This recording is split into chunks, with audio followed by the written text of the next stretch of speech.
So you're streaming to Facebook Live using OBS and using a laptop, and you're probably wondering yourself, how do you optimize your live stream?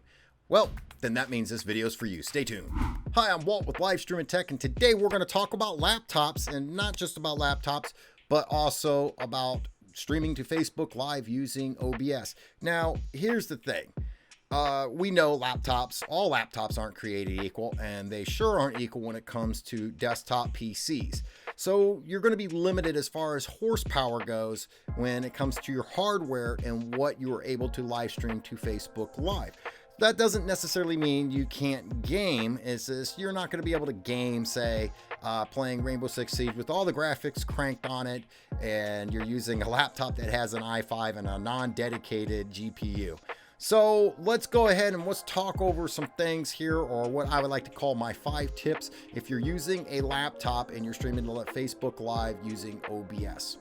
Tip number 1, and I probably said this 100 times in 100 different videos, and that is to not use Wi-Fi. That's right, I know laptops are convenient. You can move them pretty much anywhere throughout the house, but if you are able to directly plug in using an Ethernet cable into your modem/router, then definitely do so. I don't care if it's a 50-footer or a 6-foot cable, plug in, because the fact that when you're going off of Wi-Fi, it doesn't matter. You could be sitting literally next to your router and using Wi-Fi, and you're still going to have drop frames. You're going to have lag issues, and bits are just going to kind of disappear into the ethos. So the thing is definitely plug in. Now, if you're out and about, say you're at a convention and you're wanting to live stream using your laptop, say at a convention down the hall or whatnot, then obviously you're not going to be able to directly plug in. So you've got to kind of make what's best of what's due. But if you have the ability or the option to plug in directly into your internet service, then definitely do so, because that's going to help you out tremendously. Tip number 2, and that brings us over to OBS. Let's go ahead and jump over to OBS here. All right, so the first thing we need to look at is we need to go into settings. Now, because we are on Facebook Live, we are gonna want to check out our streaming. So here's the thing. Some of you might have laptops that have a dedicated graphics card. If that is the case, and it is an NVIDIA graphics card, I highly recommend using the encoder NVEC, okay? That is for only dedicated graphics cards that are NVIDIA. And the thing is what it's going to do is it's going to take that power or the resources and free it up where it can be used elsewhere as far as your CPU is concerned, and let the graphics card do the encoding. Now, those of you who don't have a dedicated GPU or graphics card built into your laptop, you unfortunately are going to be stuck with the X264. And what that means is your CPU is going to have to do all the encoding. Unfortunately, this is where a lot of the laptops are going to start to fail. A lot of the cheaper laptops out there have like i3s or i5s in them, or maybe a lower grade AMD processor. That's the problem you're going to run into, is especially if you plan on like doing any kind of game streaming. Now, those of you who are just doing talking head videos, such as interviews, reactionary videos,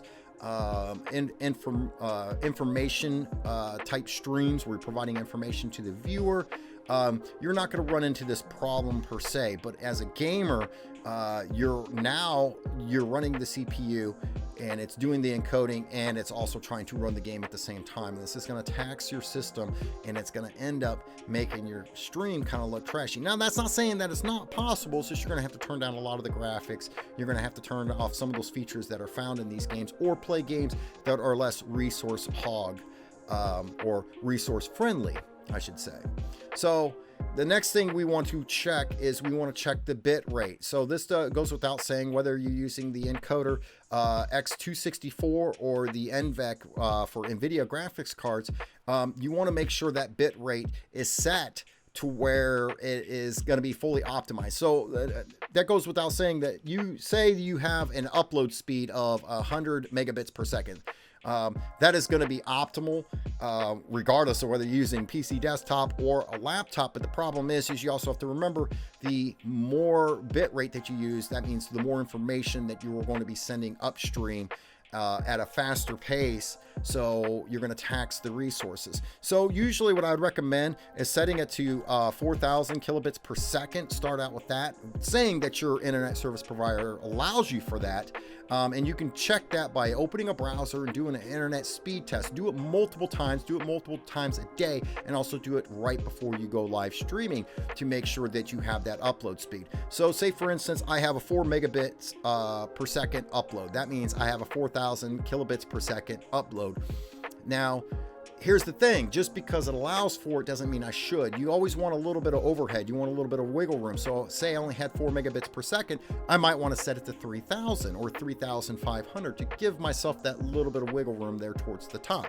However, if say I'm running 10 megabits per second upload, then that 4,000 should be plenty fine. So this is where you're going to play around with it. And remember too, this goes without saying, whether you're using a laptop or a PC, a desktop PC, you want to only change one thing at a time during your streams. So that way you can find out what is working for your stream and what isn't working. If you do 5 things at one time, and you change 5 things at one time, you don't know what fixed it or what broke it even worse. So that's the thing, do one thing at a time. And I would definitely recommend, once you've plugged in, you're no longer using Wi-Fi, go ahead, check your encoder, and then check the bit rate. Play around with the bit rate. Drop it down if you have to a little bit more, or pump it up if you haven't seen that there's any effect to it. Now, the next thing we'll want to do is we're going to want to check out the video. So here's the thing, if you're going to say Facebook Live, you know as well as I do that unless you're leveled up, you're not going to be able to output at a 1080p. Now, your base canvas resolution can be whatever you want it to be. That could be at 1080p, it could be 4K, say you have a 4K monitor. That is plenty fine, but your output is what the viewer sees. That's the information, or that is what is going towards the, say, Facebook servers that they're going to show to your viewers or whatnot. So you definitely want to drop that down to say 720p.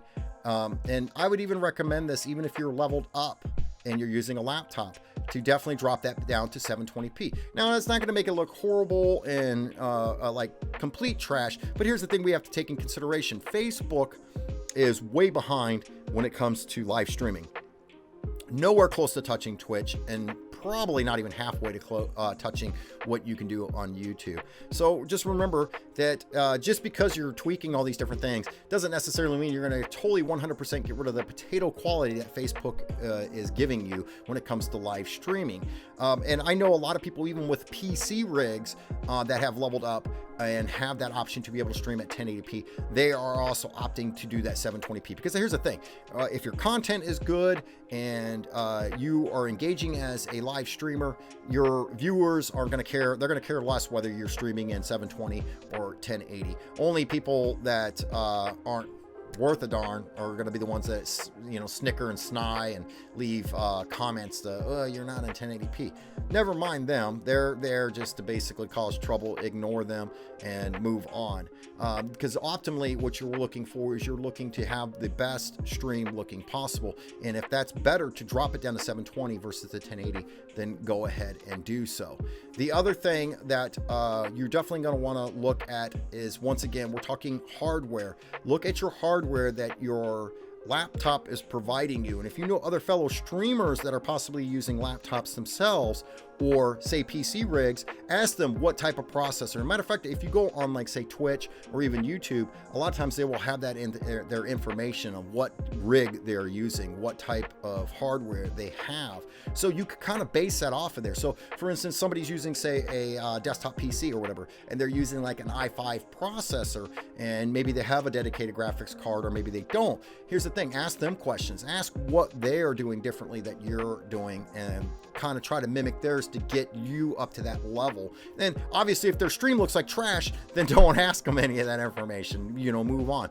But just take in consideration, a lot of people that have these really high quality streams, one, they've been streaming for a long time and they've been tweaking it as they go along, changing one thing at a time and only one thing at a time to dial it in. Because here's the thing, you can go on YouTube and you can find a lot of these videos that's like the best OBS settings or the best Streamlabs OBS settings. Here's the thing, we're even guilty of it. We've put those in our titles, but that doesn't necessarily mean it's the best. What that is that's a starting point. That is a starting point for you to try out, and you can raise the bar up, or you have maybe possibly have to lower that bar due to what you have to live stream. So just take that in consideration when it comes to using a laptop. But 9 times out of 10, I feel that if you directly plug in using Ethernet, get off that Wi-Fi, drop the output scaled resolution down to 720, check that bit rate, whether you're at 4,000, 6,000 kilobits per second. And that's the other thing too, with Facebook Live, you're only going to be able to max out at 6,000 kilobits per second anyways, versus say over on Twitch and YouTube where you can up it a little bit more. So just kind of take that into consideration, change one thing at a time, see what works for you. If it doesn't change it or makes it worse, change it back to what it was previously. But definitely check out the encoding, check out the bit rate, check out the output scaled resolution, and definitely if you're on Wi-Fi, get off of it unless you absolutely need to be on it. So with all that being said, and you want to know a little bit more about live streaming on Facebook Live or more stuff that you could possibly use to dial in, maybe you got off the laptop and you're ready for some PC streaming, definitely check out this video right here, or you can check out this video here that YouTube recommends. Until then, I'll see you soon.